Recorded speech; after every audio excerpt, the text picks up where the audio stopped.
Hello everyone, welcome back to basic study time. तो आपको पता है हम अपने चैनल पर डिस्कस कर रहे हैं एचपी पीजीटी की जो पोस्टें आने वाली है उसकी तैयारी के लिए हम previous year question paper discuss कर रहे हैं। जो भी पीजीटी इकोनॉमिक्स के क्वेश्चन पेपर हैं, चाहे वो एचपी के हों या फिर अदर स्टेट्स के हों, हम उन्हें डिस्कस करेंगे।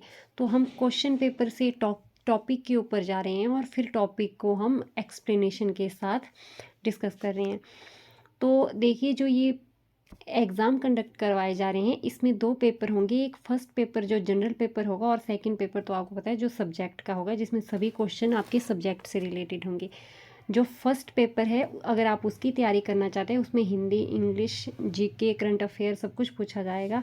तो उसके लिए आप हमारा एक दूसरा चैनल है एग्ज़ाम विवेचना, तो उसको आप सर्च करके उसको सब्सक्राइब कर सकते हैं। वहाँ पर फर्स्ट पेपर की तैयारी करवाई जा रही है और इसमें फर्स्ट पेपर जीके के लिए भी एक सीरीज़ स्टार्ट हुई है वहाँ पर, और हिंदी ग्रामर के लिए भी एक सीरीज़ स्टार्ट हुई है।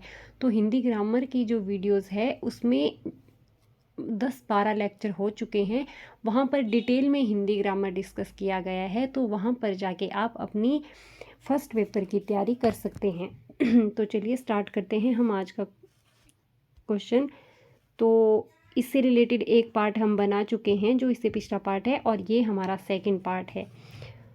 तो क्वेश्चन देखते हैं, विच of the following statement is not correct for the classical macro economics.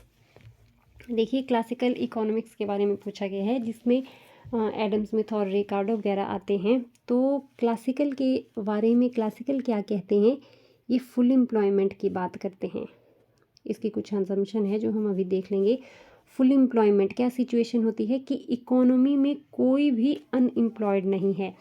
जो अनएम्प्लॉयड है वो कैसे अनएम्प्लॉयड है, वो वॉलंटरली अनएम्प्लॉयड है, यानी अपनी इच्छा से जो काम करना नहीं चाहते प्रिवेलिंग वेज रेट पर, उन्हें कहा जाता है वॉलंटरली अनएम्प्लॉयमेंट। ये सिचुएशन के होते हुए जो है इनको फुल एम्प्लॉयमेंट की सिचुएशन से बाहर रखा गया है कि अगर कोई अपनी इच्छा से काम नहीं करना चाहता है तो उसको अनएम्प्लॉयड नहीं माना जाएगा। तो वो वाली सिचुएशन भी इकोनॉमी में फुल एम्प्लॉयमेंट की सिचुएशन होगी। और इस फुल एम्प्लॉयमेंट सिचुएशन के साथ जो है इकोनॉमी में दो तरह के अनएम्प्लॉयमेंट को मान्यता दी गई है, यानी कि वो अनएम्प्लॉयमेंट ज़्यादा टाइम तक इकोनॉमी में नहीं रहता है। जैसे एक स्ट्रक्चरल अनएम्प्लॉयमेंट और दूसरा है फ्रिक्शनल अनएम्प्लॉयमेंट। ये जो है शॉर्ट टर्म अनएम्प्लॉयमेंट होता है इकोनॉमी के, या तो स्ट्रक्चर में चेंज आने से कुछ वक्त तक लोग बेरोज़गार हो जाते हैं, या फ्रिक्शनल अनएम्प्लॉयमेंट जैसे एक जॉब से दूसरी जॉब ढूंढने जा रहे हैं तो उस बीच में जो गैप है उसकी वजह से जो अनएम्प्लॉयमेंट आ जाता है। इन दोनों अनएम्प्लॉयमेंट के रहते इकोनॉमी में नेचुरल रेट ऑफ अनएम्प्लॉयमेंट माना जाता है। नेचुरल रेट ऑफ अनएम्प्लॉयमेंट की ये नेचुरल अनएम्प्लॉयमेंट है, ये होता रहता है। तो इसके रहते फुल एम्प्लॉयमेंट सिचुएशन मानी गई है इकोनॉमी में।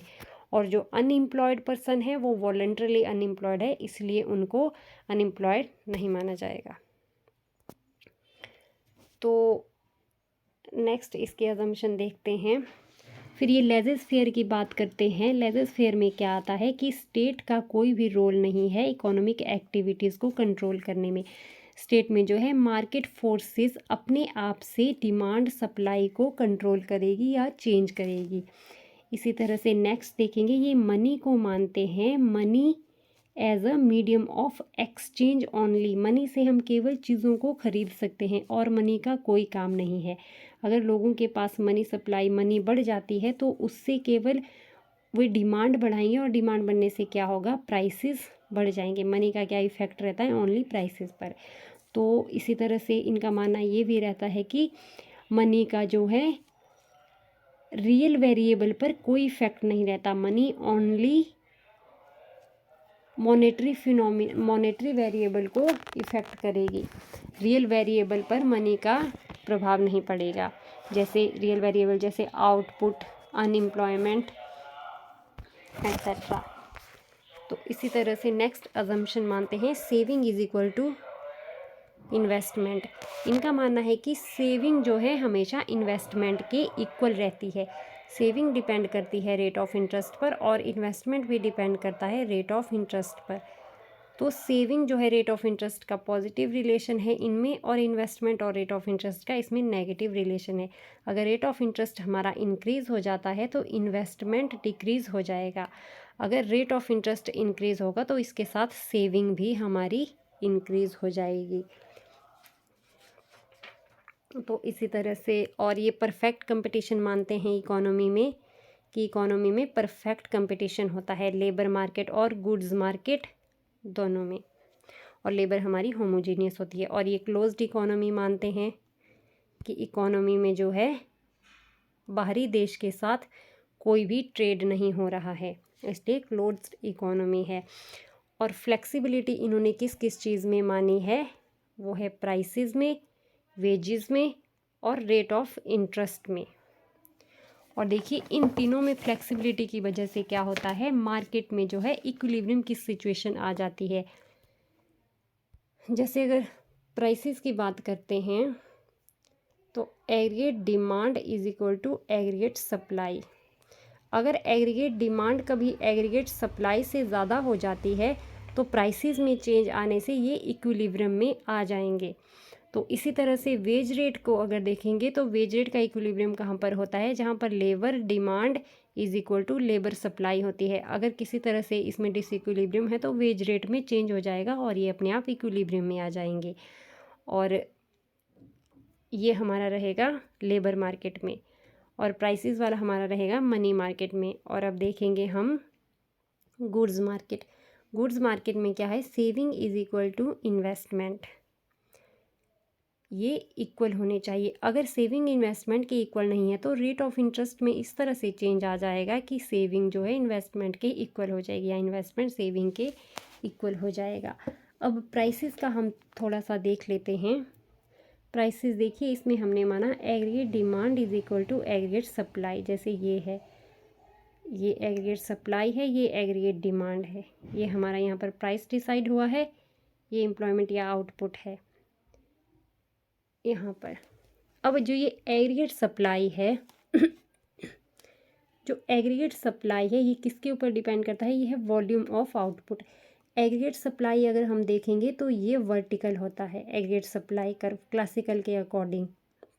ये वर्टिकल क्यों होगा, अब याद करो फुल एम्प्लॉयमेंट की सिचुएशन। अगर इकोनॉमी में फुल एम्प्लॉयमेंट की सिचुएशन है, कोई भी और फैक्टर नहीं है जिसको हम उत्पादन में लगा के रोज़गार को बढ़ा सकते हैं, तो अगर डिमांड बढ़ेगी इकोनॉमी में तो क्या होगा, प्राइसेस बढ़ जाएंगे।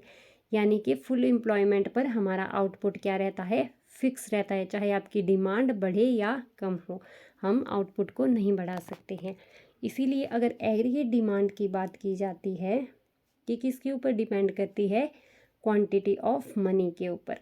अगर मनी की क्वांटिटी बढ़ गई तो लोग डिमांड ज़्यादा करेंगे, क्योंकि मनी का एक ही काम है खरीदना, वस्तुओं और सेवाओं को खरीदना। डिमांड ज़्यादा करेंगे।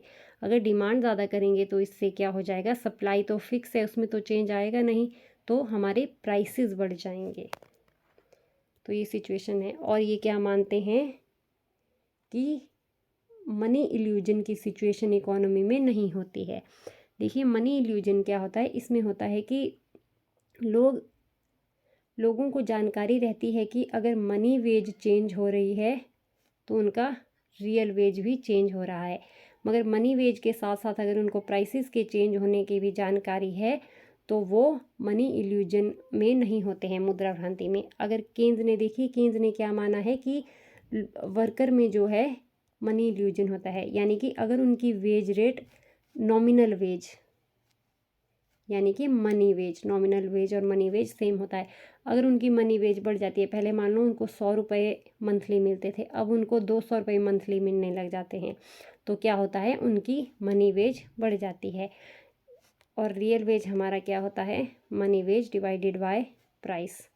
अगर मनी वेज बढ़ गई तो इसका रियल वेज के साथ क्या रिलेशन है, पॉजिटिव रिलेशन, तो रियल वेज भी बढ़ जाएगा।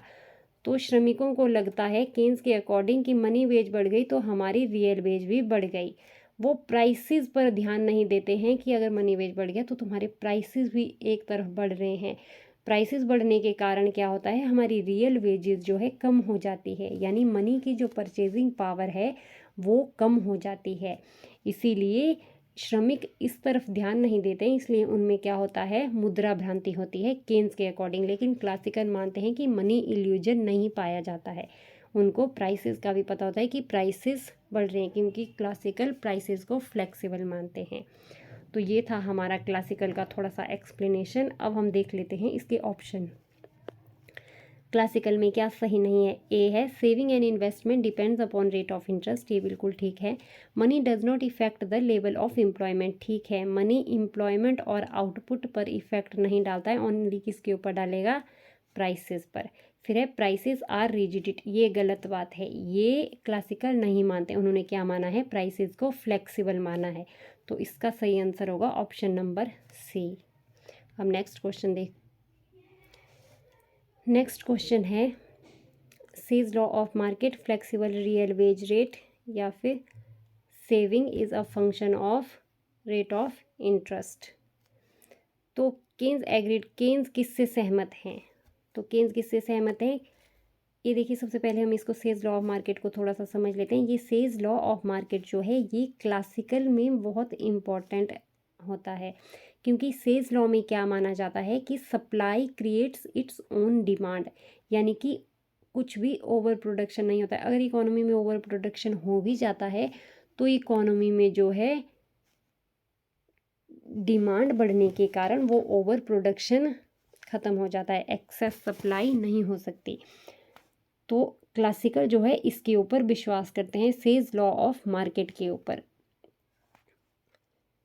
तो फिर है ये केन्जियन इसको नहीं मानता है, तो ये केन्जियन इसमें नहीं आएगा। फिर है flexible real veg.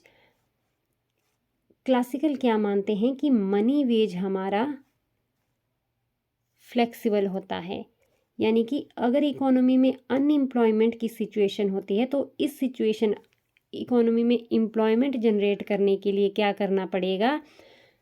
Money veg को कम करना पड़ेगा। अगर मनी वेज कम कर दी जाए तो फर्में क्या होगी या इंडस्ट्री क्या होगी, वो लेबर की ज़्यादा डिमांड करेगी, लेबर की ज़्यादा डिमांड करेगी, तो इससे जो है हमारे अनएम्प्लॉयमेंट की प्रॉब्लम ख़त्म हो जाएगी, ये मानते हैं क्लासिकल्स। बट केन्स ऐसा नहीं मानता है। केन्स कहता है कि मनी वेज को आप ऐसे कम नहीं कर सकते, क्योंकि मनी हो सकता है कुछ टाइम के लिए रिजिड रहती है। वो कैसे रहती है? हो सकता है कॉन्ट्रैक्ट साइन हुआ है लेबर और इंडस्ट्री के बीच में कि इतने टाइम तक आप वेज कम नहीं कर सकते हैं। बेशक इकोनॉमी में अनएम्प्लॉयमेंट की सिचुएशन आएगी मगर मनी वेज कम नहीं हो सकती है। या मनी वेज कम होने से हो सकता है वर्कर्स जो है स्ट्राइक कर दे कि हम इतने कम वेज पर कोई भी लेबर काम नहीं करेगा, तो फर्मों में उत्पादन भी नहीं हो पाएगा। तो इसलिए मनी वेज को कट करना बहुत मुश्किल काम है, इससे उल्टे अनएम्प्लॉयमेंट बढ़ सकता है, ऐसा केन्स का मानना है। तो रियल वेज को तो केन्स ये मनी वेज को तो केन्स रिजिड मान देता है, मगर रियल वेज की अगर बात करेंगे तो इसमें आता है money wage divided by price. अगर प्राइसेस हमारे कांस्टेंट रहते हैं, मनी वेज तो कांस्टेंट है ही, तो मान ली रियल वेज भी कांस्टेंट है। अगर प्राइसेस में चेंज आ जाएगा तो हमारे रियल वेज भी चेंज हो जाएगी, तो पूरी तरह फ्लेक्सिबल इनको भी नहीं बोल सकते हैं। तो इसी तरह से नेक्स्ट क्या है? Saving is a function of rate of interest. तो देखिए केन्स का क्या मानना होता है, सेविंग किसके ऊपर डिपेंड करता है? फंक्शन ऑफ इनकम पर। और इन्वेस्टमेंट किसके ऊपर डिपेंड करेगा? रेट ऑफ इंटरेस्ट पर। ये केन्स के अकॉर्डिंग है। तो इसका सही आंसर क्या रहेगा कि केन्स किसी से भी सहमत नहीं है, none of the above. Next question देखते हैं। According to Keynes a situation where amount by which aggregate expenditure exceed aggregate output, ज़्यादा होता है एग्रीगेट आउटपुट से at full employment situation. Full employment situation की बात की है, फुल एम्प्लॉयमेंट सिचुएशन पर ही होता है। तो इसके ऊपर क्या स्थिति होगी देखते हैं। केंद्र ने इसे कैसे परिभाषित किया है? ये डिमांड पुल इन्फ्लेशन है, इन्फ्लेशन गैप है, कॉस्ट पुश इन्फ्लेशन है, या फिर ए एंड सी दोनों हैं। देखिए इसको डायग्राम के थ्रू समझते हैं। ये है एग्रीगेट सप्लाई और ये है एग्रीगेट डिमांड कर्व। और ये हमारा है फुल एम्प्लॉयमेंट लेवल। मान लीजिए इकोनॉमी में जो है डिमांड बढ़ गई इस फुल एम्प्लॉयमेंट लेवल, मान लीजिए नहीं कि क्वेश्चन में ये पूछा गया है कि फुल एम्प्लॉयमेंट लेवल पर ये एग्रीगेट डिमांड जो है ये बढ़ जाती है ये एग्रीगेट सप्लाई से, इतनी बढ़ गई, तो ये जो गैप है इसको क्या माना गया है, इन्फ्लेशनरी गैप इसको कहा है केन्स ने।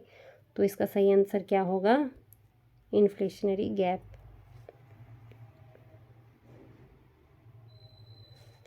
नेक्स्ट है multiplier accelerator interaction principle of trade cycle is associated with.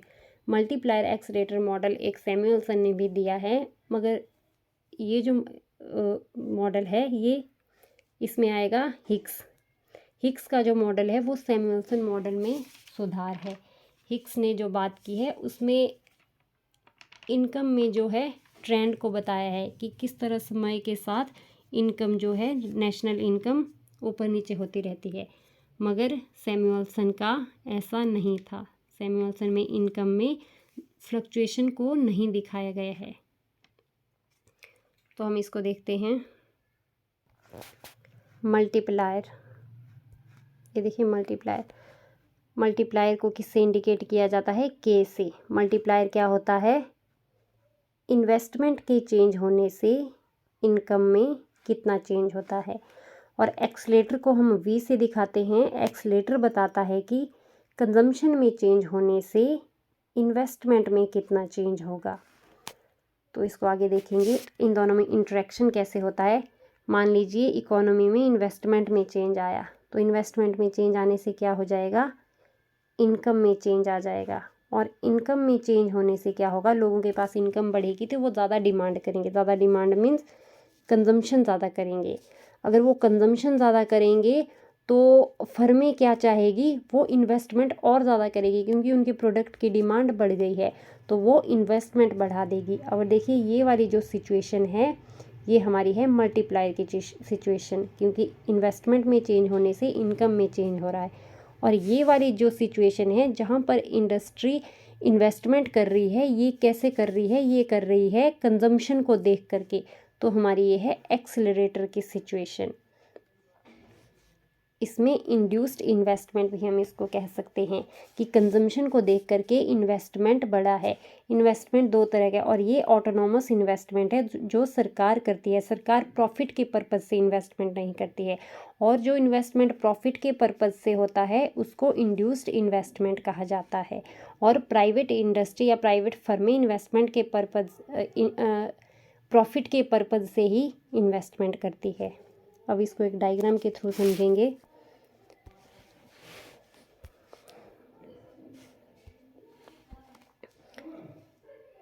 अब देख लीजिए ये है ओ एक्स एक्सिस, ओ वाई, यहाँ पर हम लेंगे टाइम और यहाँ पर इन्वेस्टमेंट और इनकम या फिर इनकम। तो देखिए सबसे पहले हमने लिया ये लाइन ए, ये हमारी है ऑटोनॉमस इन्वेस्टमेंट की लाइन, और इसके बाद हमने ली फ्लोर लाइन, ये इनकम लेवल को दिखा रही है। इनकम लेवल सबसे नीचे वाला इनकम लेवल, तभी इसको फ्लोर लाइन कहा है। और फिर इसके ऊपर जो लाइन हिक्स ने ली है वो है इक्विलिब्रियम लेवल की लाइन। इक्विलिब्रियम आप लिखना, यहाँ पर साफ मेरे से लिखा नहीं जाएगा तो मैं बोल के करूँगी इक्विलिब्रियम लेवल की लाइन।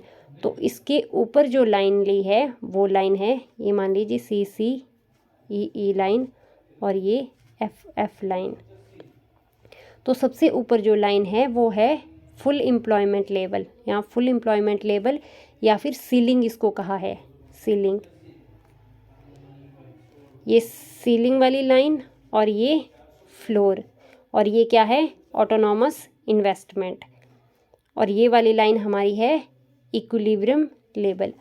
अब देखिए स्टार्टिंग में मान लीजिए इन्वेस्टमेंट यहाँ पर है इक्विलिब्रियम लेवल पर, यहाँ पर, तो यहाँ पर ऑटोनॉमस इन्वेस्टमेंट होता है तो इकोनॉमी क्या करेगी, ग्रो करेगी और कहाँ पहुँच जाएगी, फुल एम्प्लॉयमेंट लेवल पर। जब इकोनॉमी फुल एम्प्लॉयमेंट लेवल पर पहुँच जाती है तो इससे ऊपर नहीं जा सकती, क्योंकि इससे ऊपर उत्पादन को बढ़ाना, प्रोडक्शन करना इम्पॉसिबल है क्योंकि फुल एम्प्लॉयमेंट लेवल पर आ गए हैं। तो इसीलिए इसी लाइन पर इकोनॉमी आगे जाएगी, प्रोडक्शन इसी लाइन पर आगे होगा और यहाँ पर आ जाएगा। ये मान लीजिए, एक सेकंड में इसको दोबारा बना देती हूँ।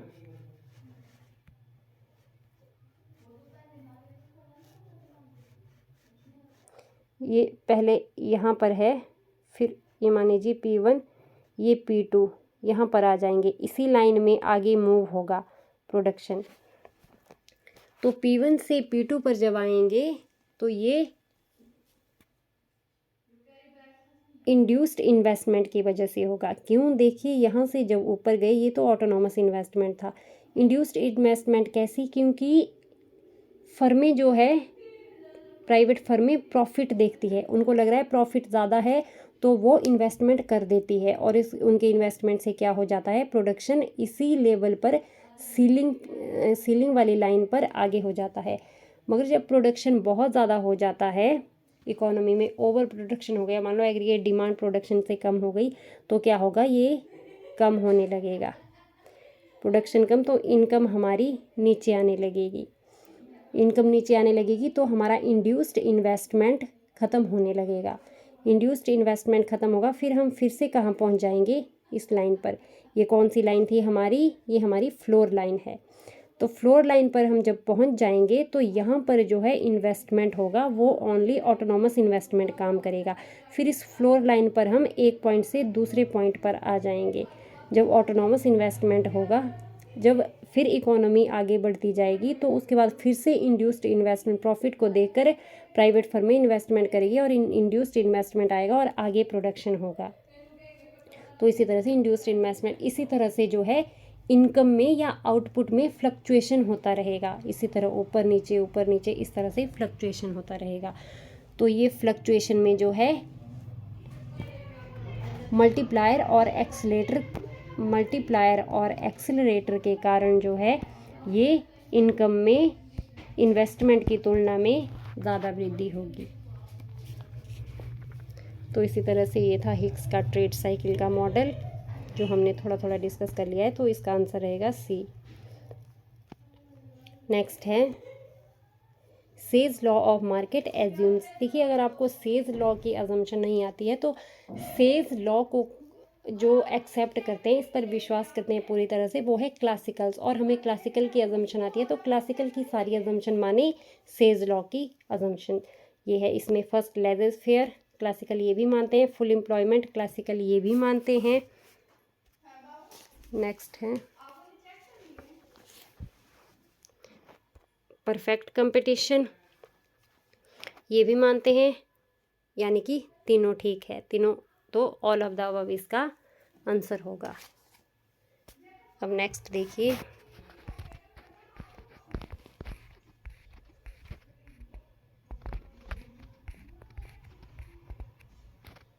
फिर है aggregate demand according to Keynes refer to, Keynes के अकॉर्डिंग एग्रीगेट डिमांड। तो फर्स्ट है point of equilibrium where aggregate demand and aggregate supply are equal. Aggregate demand की बात की है, एग्रीगेट डिमांड पर एग्रीगेट डिमांड और एग्रीगेट सप्लाई इक्वल, ये कैसे हो सकता है? ये सिचुएशन है हमारी इफ़ेक्टिव डिमांड की। इफ़ेक्टिव डिमांड क्या सिचुएशन होती है, केन्स ने मानी है, जहाँ पर aggregate demand is equal to aggregate supply है। फिर नेक्स्ट है consumption demand and investment demand, ये भी नहीं है। ये टोटल डिमांड होती है C plus I, supply C plus F। Total demand of economy, इसको क्या मानते हैं? Aggregate demand. और एग्रीगेट डिमांड क्या होती है? कंजम्पशन डिमांड और इन्वेस्टमेंट डिमांड। और अगर 3 सेक्टर मॉडल में क्या माना जाता है? Y is equal to C plus I plus G, ये सिचुएशन होती है। और इसका सही आंसर होगा ऑप्शन नंबर C। सेकंड में देखिए, ये 2 सेक्टर मॉडल में ये कंजम्पशन डिमांड और इन्वेस्टमेंट डिमांड की बात की गई है, इसमें गवर्नमेंट जो डिमांड करती है उसकी बात नहीं की गई है, तो इसका C ऑप्शन ठीक होगा। नेक्स्ट है disposable income is equal to, disposable income क्या होती है, जो हमारी इनकम में से अगर हम रेट ऑफ इंटरेस्ट दे देते हैं, वो भी कौन सा रेट ऑफ इंटरेस्ट नहीं, सॉरी, जो हम ये टैक्स दे देते हैं, और टैक्स में भी कौन सा टैक्स आएगा, डायरेक्ट टैक्स। डायरेक्ट टैक्स यानी कि इनकम टैक्स डायरेक्ट टैक्स होता है। तो अब इसका ऑप्शन देखते हैं, जीएनपी माइनस डेप्रिसिएशन, ये नहीं आएगा। एनएनपी माइनस इनडायरेक्ट टैक्स, ये भी नहीं आएगा। Personal income minus personal direct tax, ये इसका सही आंसर है। डायरेक्ट टैक्सेस इसमें आएगा। पर्सनल इनकम से अगर डायरेक्ट टैक्स अगर हम माइनस कर देते हैं तो हमारा आता है डिस्पोजेबल इनकम, जो हमारे पास खर्च करने के लिए फिर बच जाती है टैक्स देने के बाद। नेक्स्ट है, विच of the following will directly increase the GNP, gross national product. First दिया हुआ है arise in interest rate, interest rate बढ़ता है तो क्या होगा, सेविंग बढ़ जाएगी, इकोनॉमी में सेविंग बढ़ जाएगी तो लोग इन्वेस्टमेंट कम कर देंगे, इन्वेस्टमेंट कम करेंगे तो इसमें जीएनपी में इंक्रीज़ नहीं हो सकता है, तो ये नहीं आएगा। फिर है और सरप्लस बजट, सरप्लस बजट क्या होता है, surplus budget expenditure less than revenue, revenue सरकार की ज़्यादा है और एक्सपेंडिचर कम हो रहा है, तो इससे भी नहीं होगा। फिर है एन इंक्रीज़ इन इन्वेस्टमेंट, ये इसका आंसर है। तो डायरेक्टली जो है जीएनपी इंक्रीज़ होगी, प्रत्यक्ष रूप से राष्ट्रीय उत्पाद में प्रत्यक्ष रूप से वृद्धि करेगा, वो क्या है, इंक्रीज़ इन इन्वेस्टमेंट।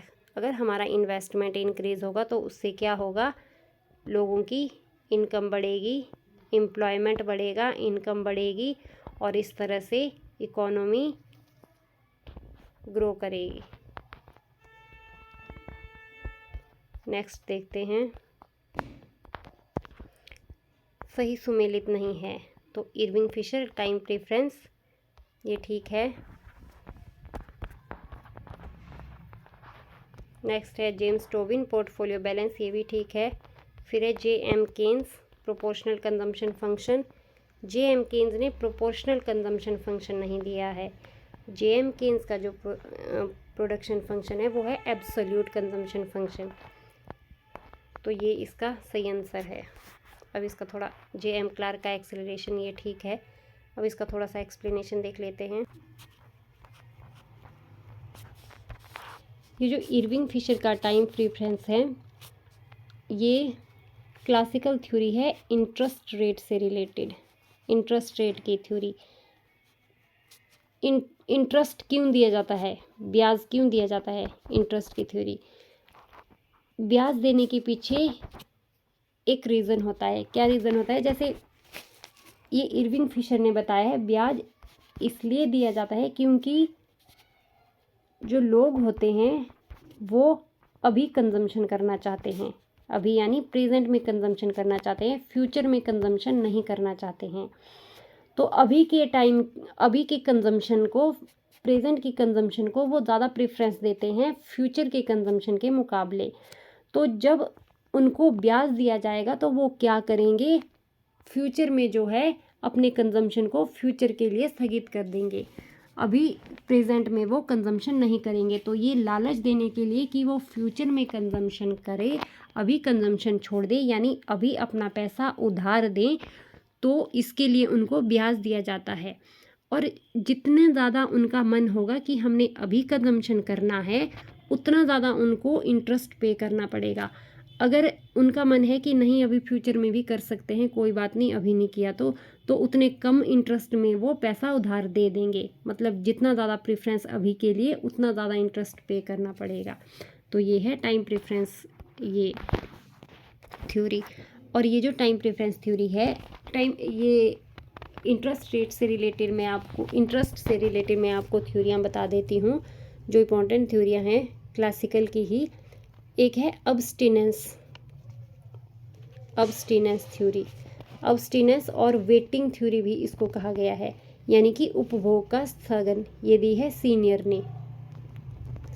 ने। फिर है एक एजियो थ्योरी, एजियो, या फिर इसको ब्याज का बट्टा सिद्धांत भी कहा जाता है। ये दी है बोहम बोवर्क ने। फिर ये फिशर का ये इसमें, तो इन थ्योरियों को याद रखना है। और जो फिशर की थ्योरी है वो एजियो थ्योरी की तरह है। एजियो थ्योरी भी थोड़ी इसी की तरह है कि एजियो भी यही मानता है कि उपभोग का स्थगन करने के लिए जो है इंटरेस्ट देना पड़ता है लोगों को, वरना वो पैसे उधार नहीं देते हैं। फिर जेम्स टोबिन के बारे में देखिए। जेम्स टोबिन का क्या मानना था कि आप मनी को जो है मनी का पोर्टफोलियो रख सकते हैं। पोर्टफोलियो यानी आप मनी कैश की फॉर्म में भी रख सकते हैं और बॉन्ड के तौर पर भी, दोनों तरफ। मगर केन्स क्या मानता था, या तो आप मनी अपने पास कैश में रखें या तो बॉन्ड में, एक चीज़ में रख सकते हैं, दोनों में नहीं रख सकते। मगर टोबिन ने माना कि आप दोनों में रख सकते हैं, कैश और बॉन्ड में। मगर इसमें क्या होगा कि अगर आप कैश में रखेंगे तो आपको रिटर्न नहीं मिलेगा, कोई इनकम नहीं होगी अगर अपने पास कैश फॉर्म में रखेंगे तो। मगर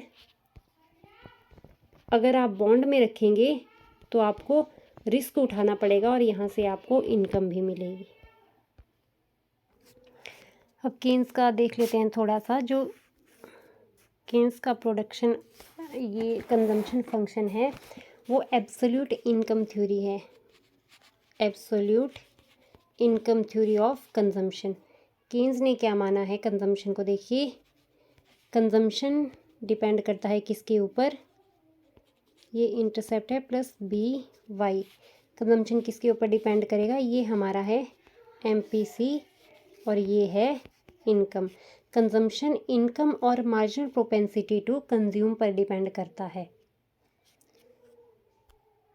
तो अब देखिए ये हमारा रहा डायग्राम। ये aggregate supply is equal to aggregate demand, यहाँ पर है ये हमारा कंजम्पशन फंक्शन। यहाँ पर क्या है, ये नेशनल इनकम है और यहाँ पर कंजम्पशन एक्सपेंडिचर है। ये जो एरिया हमारा है ये इंटरसेप्ट है। C is equal to alpha plus beta B Y, या A प्लस बी वाई भी ले सकते हैं, अल्फ़ा प्लस बीटा वाई भी ले सकते हैं। तो A हमारा इंटरसेप्ट है। ये इंटरसेप्ट क्या दिखाता है कि अगर हमारी इनकम ज़ीरो है, यहाँ पर है नेशनल इनकम, देखो आगे को जा रहे हैं तो नेशनल इनकम बढ़ेगी। ये 0 पॉइंट पर अगर नेशनल इनकम ज़ीरो है तो भी कंजम्पशन हो रहा है इतना, कितना, इतना अल्फ़ा। तो ये कंजम्पशन या तो हम दूसरों से उधार लेकर करते हैं या फिर पिछली सेविंग से करते हैं। तो इसलिए कंजम्पशन हमारा कभी भी नेगेटिव नहीं हो सकता है और डिपेंड करता है एमपीसी और इनकम पर, नेशनल इनकम पर। और ये जो हमने बी वाई लिया, इसमें ये बी जो है ये स्लोप है। स्लोप किसका, कंजम्पशन लाइन का, कंजम्पशन लाइन का। और स्लोप क्या होता है,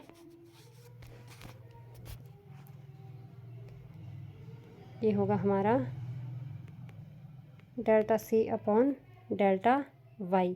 इनकम में चेंज होने से कंजम्पशन में कितना चेंज होता है उसे कहा जाता है स्लोप। और उसको ये कंजम्पशन लाइन का स्लोप किससे दिखता है, एमपीसी, जिसको हम बीटा मानेंगे। नेक्स्ट देखिए एपीसी।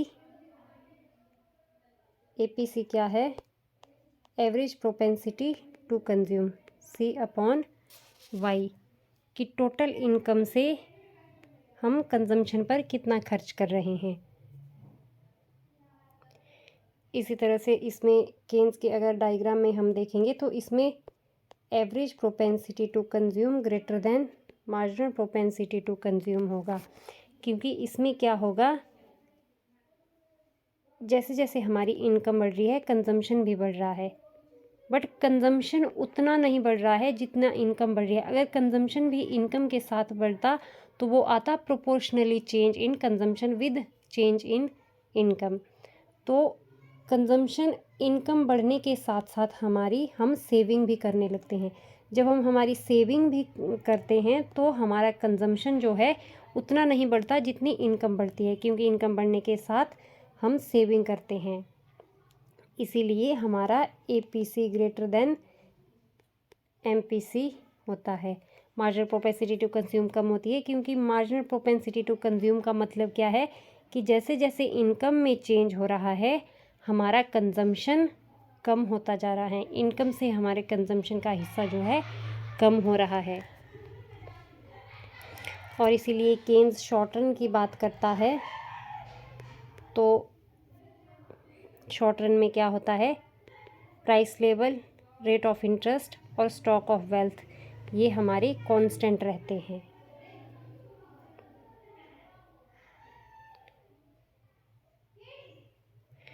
और केन्स की एक और इम्पॉर्टेंट बात है कि कंजम्पशन जो है वो करंट इनकम पर डिपेंड करेगा। ये हम कल भी डिस्कस कर चुके हैं, कल क्वेश्चन आया था कि केन्स जो इनकम की बात करता है वो कौन सी होती है, वो करंट इनकम होती है। करंट इनकम पर हमारा कंजम्पशन डिपेंड करेगा। C is equal to function of Y, और ये Y जो है ये हमारी करंट इनकम है। शॉर्ट रन की बात करता है तो इसमें स्लोप यानी MPC भी हमारी कांस्टेंट रहेगी। जैसे ये है, इसमें कोई चेंज नहीं आएगा, इसका स्लोप कांस्टेंट रहेगा, इसको भी शॉर्ट रन में कांस्टेंट माना है। नेक्स्ट देखते हैं, इफ़ MPC 0.5 तो के मल्टीप्लायर क्या होगा। देखिए मल्टीप्लायर का फॉर्मूला क्या होता है, 1/1 माइनस MPC। अब कैसे आएगा ये 1/1 माइनस 0.5, ये अगर 0.5 है तो ये आ जाएगा 1/5/10, 10/5, ये आएगी MPC हमारी 2। तो ऑप्शन नंबर C इसका सही आंसर है। आपने फॉर्मूला याद रखना है, फॉर्मूला याद रख के बस वैल्यू पुट करनी है, बहुत आसान है। नेक्स्ट है, according to Keynes of the following helps the determination of the level of employment. तो रोजगार के स्तर के निर्धारण में कौन से तत्व सहायक है। देखिए द क्वांटिटी ऑफ मनी, या फिर the behaviour of trade unions, price and wage, या फिर एग्रीगेट डिमांड फंक्शन। तो इसका सही आंसर होगा एग्रीगेट डिमांड फंक्शन, क्योंकि केस जो है अनएम्प्लॉयमेंट को दूर करने के लिए किसकी बात करता है, एग्रीगेट डिमांड की, कि एग्रीगेट डिमांड इंक्रीज करके हम एम्प्लॉयमेंट को बढ़ा सकते हैं। तो इसके लिए केन्स ने माना है कि एग्रीगेट डिमांड किस किस के ऊपर डिपेंड करेगी, कंजम्पशन प्लस इन्वेस्टमेंट के ऊपर। और कंजम्पशन हमारा किसके ऊपर डिपेंड करता है, इनकम और मार्जिनल प्रोपेंसिटी टू कंज्यूम पर। और ये जो इन्वेस्टमेंट है, इन्वेस्टमेंट किसके ऊपर डिपेंड करता है, marginal efficiency of capital and rate of interest पर। केन्स के अकॉर्डिंग इन्वेस्टमेंट डिपेंड करेगा पूंजी की सीमांत दक्षता, मार्जिनल एफिशिएंसी ऑफ कैपिटल और रेट ऑफ इंटरेस्ट पर। और कंजम्पशन किसके ऊपर डिपेंड करेगा, income and marginal propensity to consume. और इसको केन्स ने शॉर्ट रन में कांस्टेंट माना है, इसीलिए इनकी बात की है, MEC और रेट ऑफ इंटरेस्ट की। तो इसीलिए इसका आंसर रहेगा option number D, aggregate demand function.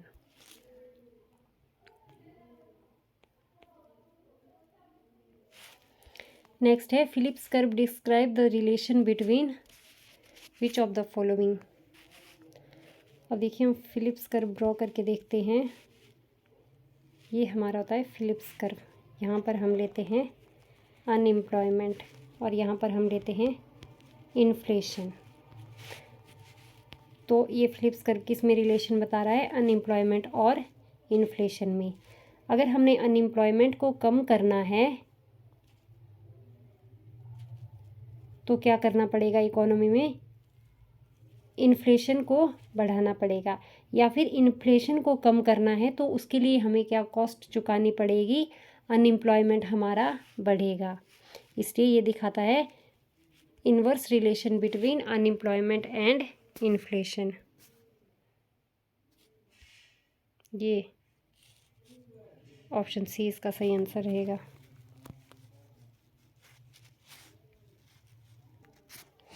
Next है Keynes was mostly concerned with cost push inflation, demand pull inflation, stagflation या फिर स्ट्रक्चरल इन्फ्लेशन।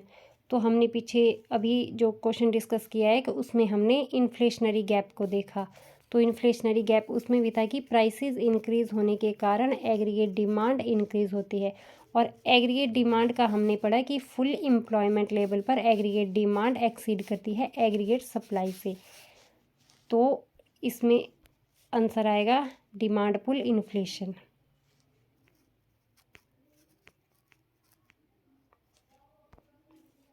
नेक्स्ट है to which one of the following liquidity trap does not correspond to,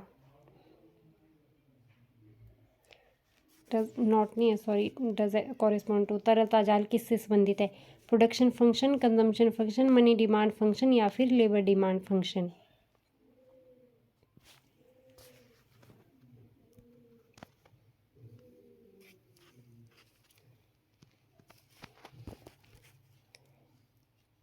एक second, इसका सही answer होगा money demand function. अब देखिए कैसे, ये है हमारा LM कर्व, लिक्विडिटी प्रेफरेंस, और ये हमारा है मनी सप्लाई कर्व। इस तरफ रेट ऑफ इंटरेस्ट और यहाँ पर मनी डिमांड। केस मानता है मनी डिमांड 3 पर्पज़ के लिए की जाती है, ट्रांजैक्शनरी मोटिव और प्रिकॉशनरी और स्पेकुलेटिव मोटिव। तो यहाँ पर देखिए ये जो हिस्सा होता है जहाँ पर LM कर्व हॉरिजॉन्टल होता है, OX अक्ष के समानांतर होगा, तो इस पर रेट ऑफ इंटरेस्ट हमारा लोएस्ट होता है, और इस लोएस्ट इंटरेस्ट पर क्या होता है, लोग ना ही पैसा इन्वेस्ट करेंगे ना ही बॉन्ड में लगाएंगे, लोग अपने पास कैश फॉर्म में पैसा रखते हैं। तो ये सिचुएशन को कहा जाता है लिक्विडिटी ट्रैप।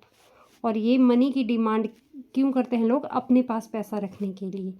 तो इसका सही आंसर होगा money demand function.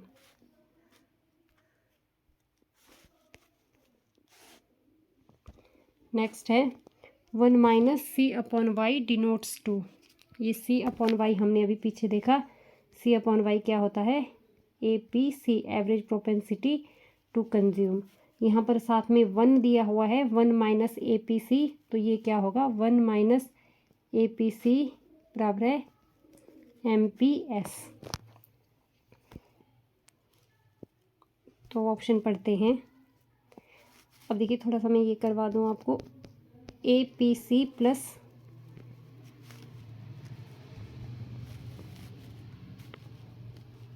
APS is equal to 1, average propensity to consume और एवरेज प्रोपेंसिटी टू सेव 1 के इक्वल है। अब APS क्या होगा? 1 माइनस MPC।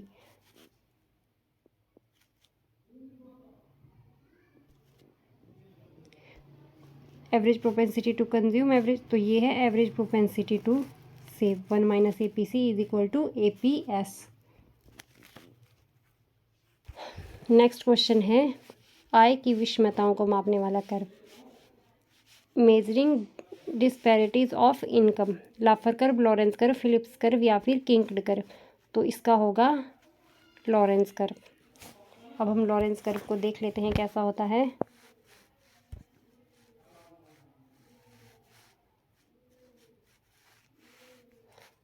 ये 100, 100, 0। तो यहाँ पर हम लेंगे कॉम्युलेटिव पॉपुलेशन, यहाँ पर आएगा कॉम्युलेटिव इनकम, आप कुछ भी ले सकते हैं, कॉम्युलेटिव इनकम जिनके बीच में आपने रिलेशन देखना है। तो यहाँ कॉम्युलेटिव इनकम आएगा। तो ये जो लाइन है ये है line of equal distribution, line of equality इसको कहा जाता है, इस लाइन को। और ये वाली जो लाइन है, ये वाली लाइन, इसको कहा जाता है लाइन ऑफ परफेक्ट इनइक्वालिटी। ये इनइक्वालिटी की लाइन है और ये इक्वालिटी की लाइन है। और लॉरेंस कर्व क्या बताता है? इनकम इनइक्वालिटी को दर्शाता है। यहाँ पर हमने एक लाइन ले ली, मान लीजिए ये लाइन है, इसको हम कहेंगे लॉरेंस कर्व। ये क्या दिखा रहा है? ये इक्वालिटी वाली लाइन है और ये इनइक्वालिटी वाली लाइन है, इसके बीच में है, तो ये दिखा रहा है इतनी हमारे पास इनकम इनइक्वालिटीज़ है। तो इस तरह से अगर मान लीजिए ये लाइन ऑफ इक्वालिटी है और लॉरेंस कर्व की लाइन भी इसी के ऊपर आती है, तो दोनों एक साथ आएंगे, line of equality plus Lawrence curve, यानी कि अब सारा एरिया हमारा क्या हो जाएगा, परफेक्ट इनकम इक्वालिटी हो जाएगी। लॉरेंस कर्व अगर यहीं पे आता है, अगर लॉरेंस कर्व हमारा यहाँ पर आएगा, ये वाली लाइन आएगी, तो उसमें हो जाएगा परफेक्ट इनकम इनइक्वालिटी की सिचुएशन हो जाएगी। इसी तरह इसमें गिनी कोफिशिएंट को भी दर्शाया जाता है। गिनी कोफिशिएंट में क्या होता है, जैसे ये है दो, मान लीजिए इसको हम ए एरिया मानेंगे, इसको बी एरिया मानेंगे, उसमें आता है ए प्लस बी, यानी कि टोटल एरिया ए एरिया। अगर ए एरिया हमारे पास मान लीजिए ए एरिया 0 है, 0 ए एरिया 0 मान लिया, तो पूरा गिनी कोफिशिएंट क्या आ जाएगा, 0 आ जाएगा। तो इसमें आ जाएगी हमारी परफेक्ट इक्वालिटी। इसी तरह से अगर हमारा ए प्लस बी और बी एरिया अगर 0 है, तो क्या आ जाएगा, गिनी कोफिशिएंट की वैल्यू आ जाएगी हमारे पास 1, और गिनी कोफिशिएंट की वैल्यू 1 आएगी, तो इसका मतलब है परफेक्ट इनइक्वालिटी की सिचुएशन है। तो ये भी याद रखना है कि गिनी कोफिशिएंट की वैल्यू अगर 0 है तो इट मीन्स परफेक्ट इक्वालिटी की सिचुएशन है। अगर गिनी कोफिशिएंट की वैल्यू 1 है तो वो परफेक्ट इनइक्वालिटी की सिचुएशन है। ये भी गिनी कोफिशिएंट भी इसी लॉरेंस कर्व के थ्रू दिखाया जाता है। अब लाफर कर्व को भी थोड़ा सा देख लेते हैं। ये जो लाफर कर्व है ये हमारा बताता है टैक्स रेवेन्यू और टैक्स रेट में रिलेशन। ये देख लीजिए, ये है टैक्स रेट परसेंटेज में, और ये है हमारा यहाँ पर टैक्स रेवेन्यू, टैक्स रेवेन्यू। तो ये हमारा रहा लाफर कर्व। ये मान लीजिए हाईएस्ट पॉइंट है, ये 100% टैक्स है इस पॉइंट पर, और इस पॉइंट पर 0 टैक्स है, और ये बीच में मान लीजिए। देखिए जब टैक्स रेट हमारा इंक्रीज़ होता है तो स्टार्टिंग में क्या हो रहा है, टैक्स रेवेन्यू बढ़ रही है, टैक्स इंक्रीज़ हो रहा है, गवर्नमेंट की टैक्स रेवेन्यू बढ़ रही है। मगर एक पॉइंट के बाद जब गवर्नमेंट टैक्स और ज़्यादा बढ़ा देती है तो क्या हो जाए, लोगों की काम करने की इच्छा नहीं रह जाती। वो सोचेंगे कि इतना ज़्यादा पैसा हम टैक्स में दे रहे हैं तो हमारा कमाने का क्या फ़ायदा। तो इस वजह से क्या हो जाता है, टैक्स रेवेन्यू जो है कम होने लगती है। इसीलिए इसको कहा जाता है लाफर कर्व, क्योंकि इसको इकोनॉमिक्स है उन्होंने लाफर उन्होंने इसको दिखाया हुआ इस रिलेशन को, तो इसी के नाम पर नाम पड़ा है इसका लाफर कर्व। फिर फिलिप्स कर्व हमने कर दिया, और किंग डिमांड कर्व ये भी हमने कल वाली वीडियो में देखा था। तो ये देखिए किंग डिमांड कर्व में क्या है, ये इस तरह सा, ये यहाँ पर किंग होता है डिमांड कर्व में। ये ऊपर वाला डिमांड कर्व ये मोर इलास्टिक होता है, ये नीचे वाला डिमांड कर्व ये लेस इलास्टिक होता है।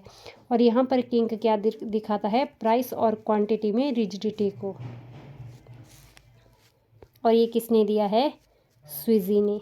ये भी पेपर में पूछा जाता है, किंग डिमांड कर्व किसने दिया है। नेक्स्ट है, ऊपर वाले का आंसर होगा ये वाला, देखिए लॉरेंस कर्व। नेक्स्ट है, repo rate and reverse repo rate is related to. Repo rate क्या होता है, रेपो रेट होता है वो, ये शॉर्ट टर्म के लिए रेट होता है। इस रेट पर जो है आरबीआई कॉमर्शियल बैंक्स को उधार देते हैं रेपो रेट पर। और रिवर्स रेपो रेट क्या होता है, रिवर्स में मान लेना आरबीआई वापस लेती है, याद रखिए आरबीआई वापस लेती है कॉमर्शियल बैंक से। किस रेट पर लेती है, रिवर्स रेपो रेट पर। मतलब अगर कॉमर्शियल बैंक आरबीआई के पास पैसा रखते हैं तो उनको उसके ऊपर जो रेट ऑफ इंटरेस्ट मिलता है वो कहलाता है reverse repo rate. Repo rate और रिवर्स रेपो रेट जो है ये दोनों शॉर्ट टर्म के लिए होते हैं। ये रेट ऑफ इंटरेस्ट जो है शॉर्ट टर्म के लिए, और अगर लॉन्ग टर्म के लिए आरबीआई ऋण देता है कॉमर्शियल बैंक्स को तो उसमें आता है बैंक रेट। फिर उसको कहा जाता है बैंक रेट, फिर उसको रेपो रेट नहीं कहा जाता है, फिर वो बैंक रेट होता है। वो दर जो है रेपो रेट से थोड़ी ज़्यादा होगी और रिवर्स रेपो रेट इन दोनों से कम होता है। तो इसमें क्या है, रेपो रेट और रिवर्स रेट किससे रिलेटेड हैं? गवर्नमेंट से नहीं, पब्लिक डेट से, इम्पोर्टेंस से, क्रेडिट पॉलिसी, ये आरबीआई से है। ये इसका सही आंसर है।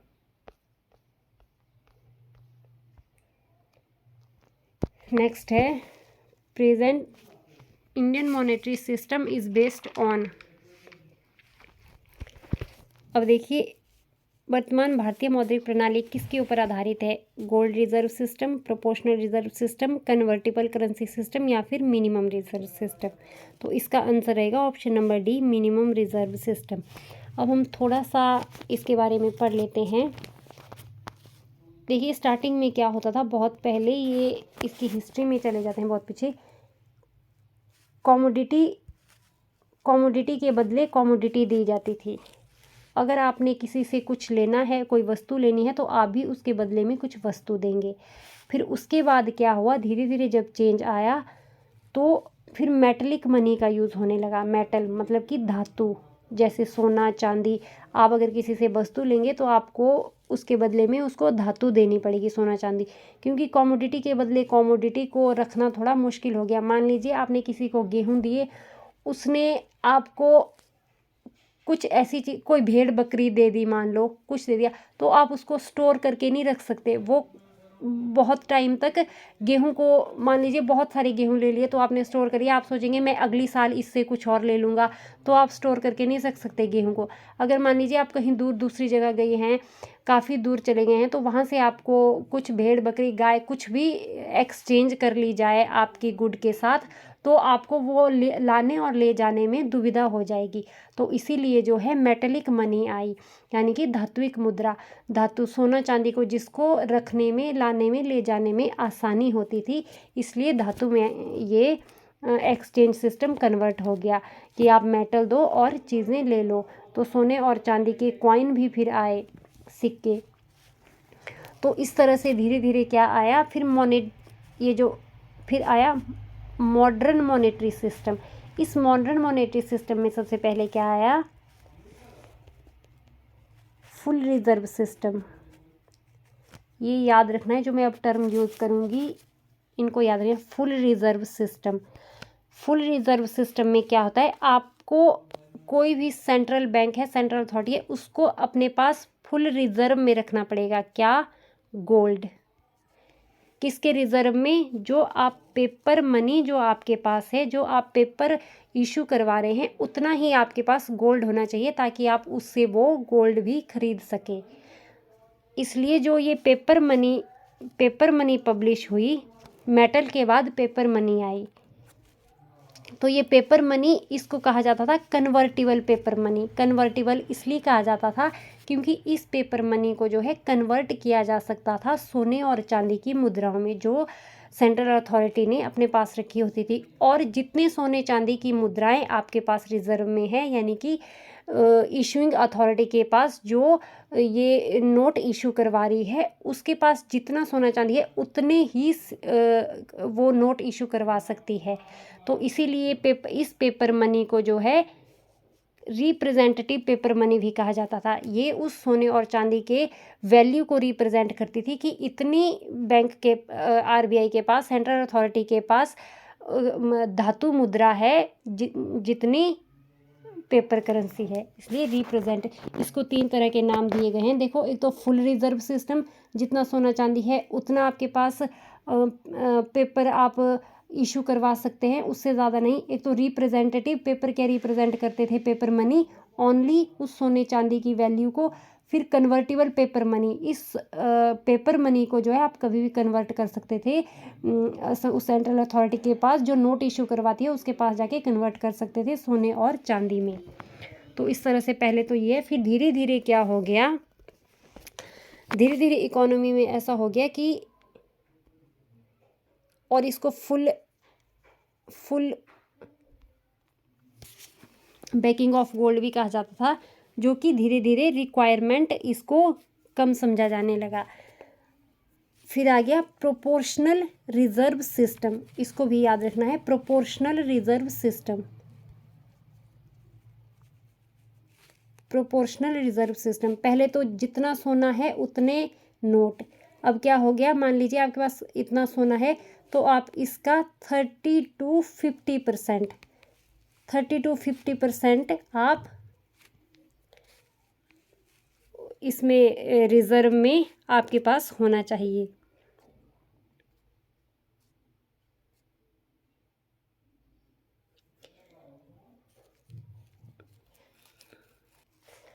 आपको 100%, 100% ज़रूरत नहीं है सोना रखने की रिज़र्व में।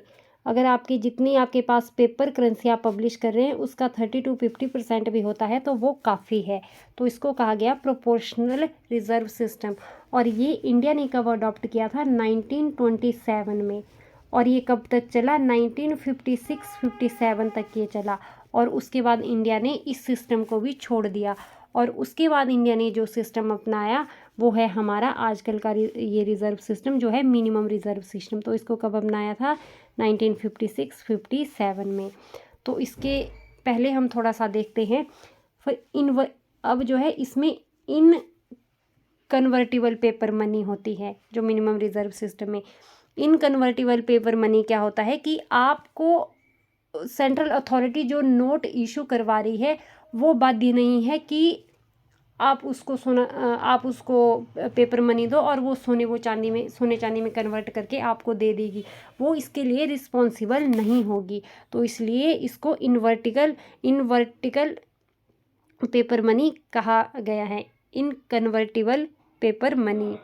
तो देखिए जो इसमें फेट मनी को हम समझ लेते हैं। फेट मनी क्या होती है, जो नोट आरबीआई या फिर कोई भी सेंट्रल अथॉरिटी इशू करवाती है गवर्नमेंट के ऑर्डर पर, उसको कहा जाता है फेट मनी। फेट मनी में कोई भी नोट हो सकता है, 100, 500, 1000, 2000। बट फेट मनी और लीगल मनी में देखिए क्या डिफरेंस होता है। फेट मनी होता है जो भी नोट इशू करवाए गए हैं, जैसे लीगल मनी में होता है जो लीगली एक्सेप्ट किए जाते हैं। और लीगल होने के लिए फेट मनी होना ज़रूरी है। बट लीगल में एक और चीज़ क्या होती है कि फेट मनी को आप एक्सेप्ट नहीं भी कर सकते हैं। वो कौन सी फेट मनी, जैसे 500 और 2000 का नोट जैसे अभी अभी बंद हुआ है, तो वो अगर आप किसी को वो 2000 का नोट देंगे और उससे सामान खरीदेंगे तो वो उसको एक्सेप्ट नहीं करेगा, लीगली वो उसको एक्सेप्ट नहीं करेगा। तो इसके लिए लीगल टेंडर के लिए लीगल मनी में क्या होता है कि वो मनी एक्सेप्टेबल होनी चाहिए। बट फेट मनी में वो सब नोट आ जाएंगे जो बंद भी हो गए हैं, जिनको सरकार ने बंद कर दिया है। बट लीगल मनी में वही नोट आएंगे जो चलते हैं, जो एक्सेप्टेबल हैं एक्सचेंज के लिए। नेक्स्ट देखते हैं।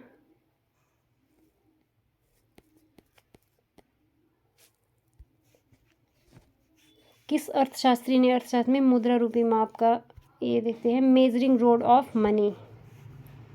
तो मेजरिंग रोड ऑफ मनी ये कहा है पिगू ने। तो देखिए पिगू ने क्या कहा है मनी को। पिगू ने कहा है मेजरिंग रोड ऑफ, यहाँ पर मनी दिया हुआ है, मेजरिंग रोड ऑफ यूटिलिटी दिया होता है, मेजरिंग रोड ऑफ यूटिलिटी। इसमें क्या है कि पिगू ने ये कहा है कि नेशनल इनकम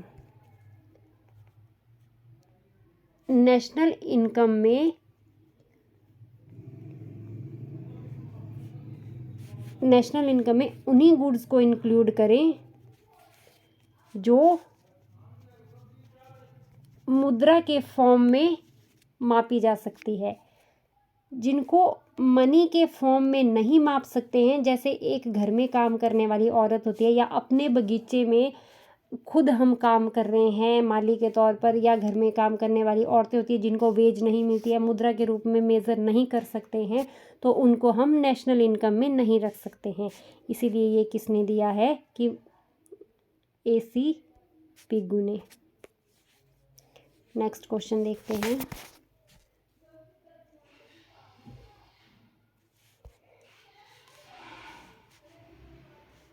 कॉमर्शियल बैंकों के संबंध में कौन सा सही नहीं है?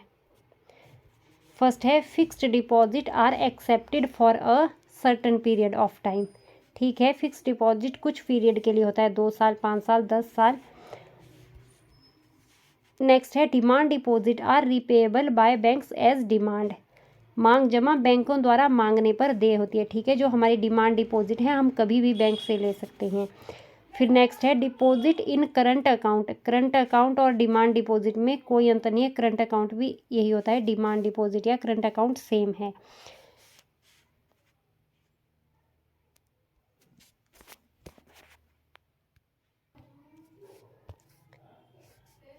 Deposit in current account attract a higher rate of interest as against the saving bank account.